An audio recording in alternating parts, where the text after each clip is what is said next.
Welcome to the deep dive. Today, we're getting into something really powerful. We are. It's the connection between music, rebellion, and resistance. Exactly. And our main source for this is Soul Rebels, from Chains to Chord. Right, which comes from the Rebel music series. What we're calling RogueCulture. So our goal today really is to kind of unpack that fundamental link. Why does music seem so tied to the spirit of rebellion? RogueCulture, Rogues in Paradise blog, argues that music itself, its very structure, can be defiant. Okay, from Chains to Chord. I mean, the title itself paints a picture, doesn't it? Oppression to expression. It really does. How does that work? How can a beat be rebellious? Well, think about early blues music, for instance. It wasn't just a style, it was like a subtle sonic pushback. Against the more, maybe, rigid European musical forms of the time. Exactly. It was almost a coded language hidden in the music itself. That's fascinating. And melody. Absolutely. Melody is crucial. Think about folk protest songs, often in a minor key, maybe with melodies that go downwards. Creates a feeling of sadness or longing. Precisely. A shared sense of sorrow, but also that yearning for something different. It hits you emotionally, connects people feeling the same way. Yeah, that makes sense. And it provides a voice, doesn't it? Especially when speaking out directly is, well, dangerous. That's a key point. Music becomes this channel, sometimes maybe the only channel, to express grievances, build that sense of community. And keep hope alive. And keep that spirit of resistance burning. What about harmony? The source mentions dissonant chords. What does it mean in this context? This is basically when notes clash, right? They create this feeling of tension or unease when played together. Okay. So the analysis suggests that this musical tension can actually reflect or even amplify the friction within society. Like the sound itself mirrors the social discord. Ah, so it's not just random noise, it's reflecting unrest. Kind of, yeah. It's using the very texture of the sound to convey that feeling of things being off, unsettled. So it really is woven into the music, the beat, the tune, how notes sound together. It's not just about the lyrics saying resist. Absolutely. The core argument is that the sonic structure itself carries this rebellious potential. And this isn't just one genre, is it? No, not at all. Soul Rebels makes it clear. Think punk rock, that raw sound challenging everything. Yeah, definitely. Or hip-hop, giving voice to marginalized urban experiences. Music consistently pops up as this tool for people wanting to question things, wanting change. Okay, so our look at Soul Rebels, from Chains to Chord, really highlights this deep, almost essential connection. Music and rebellion are intertwined. Right. Rhythm, melody, harmony, they aren't just abstract musical concepts. They carry history, deep emotion, and that human impulse to push back against constraints. It leaves you thinking, doesn't it? It really should. Think about the music you connect with. How might its sound, not just its words, connect to the world? Exactly. Are there stories of resistance? Maybe subtle ones embedded in the rhythms and chords you hear every day? It's definitely something worth listening for. So, okay, to really get it, we got to go right back to the beginning. Negro spirituals. Right. These weren't just hymns sung in church on Sunday. No way. Think about the context.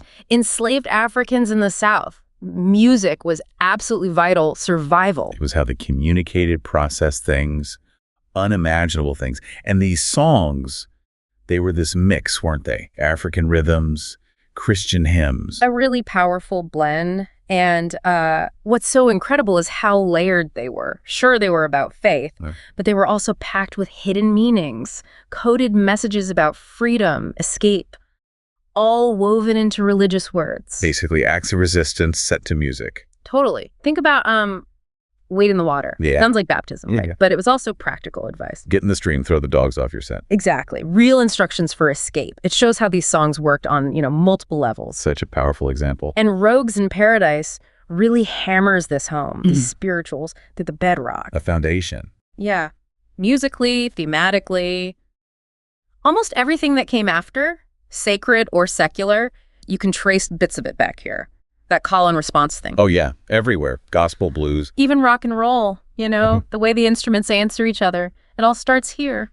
So from that foundation, we get gospel music taking shape. It becomes this sacred pulse for Black America, that huge sound in the churches. And gospel really took that spiritual feeling and just amplified it, right? Yeah. The power, the emotion. Oh, absolutely. You had people like Mahalia Jackson Her voice just carried so much weight, suffering, and hope all at once. Incredible. And then you absolutely have to talk about Sister Rosetta Tharpe. Oh, yes. The guitar. Playing that electric guitar like nobody's business, way before people think rock and roll truly started. Her influence there is just massive, undeniable. And this is where those connections really start getting deeper, I think. Gospel wasn't just church music. No, not at all. It was tied right into the civil rights movement. It's community protest. Soul poured into melody. Yeah. So building on that, gospel's emotion and power. Then comes soul music. How does Rogues in Paradise frame that? They call it gospel's secular cousin, maybe a bit more rebellious. Okay. It takes that same emotional fire, but points it more at, worldly stuff, power, injustice. It wasn't afraid to speak up. Yeah, you think of songs like Sam Cooke's A Change Is Gonna Come, just gut-wrenching. Absolutely. Or Aretha Franklin's Respect. That became more than a song, didn't it? Oh, totally. An anthem, a demand for dignity in that really crucial time. Right. Soul was the soundtrack, wasn't it? For self-love, for revolution, for just unfiltered Black expression, taking that spiritual energy into the everyday fight. Okay, so then funk. Let's talk funk. This is where the rhythm just takes over. Right? Oh, yeah. Funk in the 60s. Yeah. It grabs soul, R&B, gospel, and throws it all into this pot with a massive focus on the groove. You feel so physical. That's it, exactly. It's about the feeling, the body, less about complicated chords, more about that raw, undeniable rhythm that just makes you move. Those bass lines. Yeah. That syncopation, the beat kind of pulling you in. Irresistible. The pioneers. You got to name James Brown, obviously. The Godfather. And Sly and the Family Stone, Parliament Funkadelic. And Betty Davis. Yeah. Fiercely independent. Absolutely. They were using funk to reclaim power, express joy, push back against everything. Just this huge, unapologetic energy. Didn't James Brown say something like funk was freedom? Ooh. Yeah, that really nails it. It was rebellious, sometimes really sexual, political, but still had that kind of spiritual thing underneath. Wild. All wrapped up in a beat that shook your bones. You can hear the lines straight from spirituals, gospel, soul, but with this unique rhythmic punch. So we see this clear path through these genres we often think of as Black music.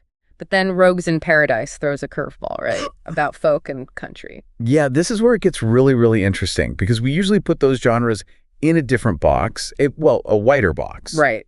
That's the common perception. But the truth is way messier. Yeah. And more connected. Take the banjo. The absolute staple of folk and country. Its origins are African, directly. And a lot of the storytelling, the rhythms, they have roots in the Black experience, too. Wow. So there's been this erasure. A significant historical underrepresentation, yeah. Yeah. But if you look closer, the history is much richer, much more mixed. And part of that hidden history involves Black cowboys. A huge part. After the Civil War, estimates are 1 in every 4 cowboys was Black. 1 in 4. That's not the picture you usually get. Not at all. These guys were incredibly skilled, tough as nails, facing not just the elements and hard work, but bandits, rustlers. And racism. Constant hostility. Deeply ingrained prejudice, absolutely. Think of guys like Bo Zickard, Charles Goodnight's trusted right-hand man. Yeah. Or Nat Love, Deadwood Dick. His autobiography is gold, a first-hand look at that life. Their stories are essential, aren't they, to understanding the West properly? Totally. And these cowboys, well, they sang out on the range. Calming the cattle, keeping rhythm, passing the lonely hours. Exactly. And as Rogues in Paradise points out, Black cowboys brought their own musical flavor, that rhythmic thing again, improvisation, that spiritual depth, often with the banjo. And this fed into country and folk. Directly influenced them. And the blues, too. It's all connected. Okay, so let's add another layer. Rogues in Paradise also talks about the terms hillbilly and redneck. Right. Understanding the context there is important, too.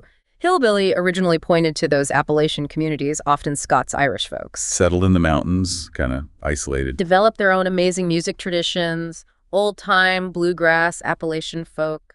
Banjo and fiddle were huge. And redneck. That just meant farmers with sunburns originally. Yeah, literally. From working outside, it became this more complex cultural thing later, sometimes about rural pride, maybe pushing back against the mainstream. V.S. Naipaul wrote about that, didn't he? In A Turn in the South?